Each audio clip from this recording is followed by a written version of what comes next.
I don't need to go to church. I can worship God in my house. I will call my wife and children and we will worship God together. I am the head of the house. Head call, head pan me.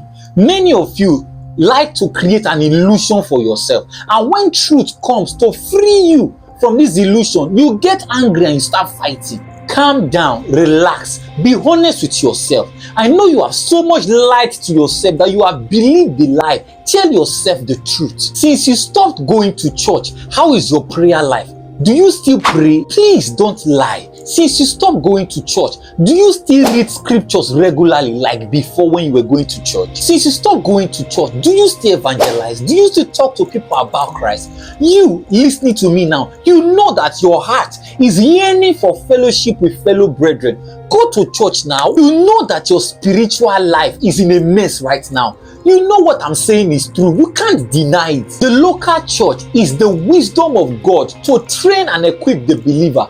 To go against this is to be in rebellion. No fish can survive outside water. No believer can survive outside the local church.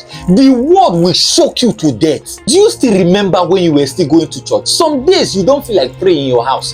Immediately you enter church and you see fellow believers praying and burning. All of a sudden you start catching body to pray. You start praying. Do you remember sometimes when you are so tired, frustrated because of the issues of life and the challenges you are facing? Immediately you enter church and you hear God's word from the mouth of your pastor, you feel encouraged. All of a sudden, you even forget that you are passing through challenges. Biko, go to church and stop defending this rebellious act. You are a believer and you belong to the local assembly. 1 Corinthians 14:26. How is it then, brethren, when ye come together?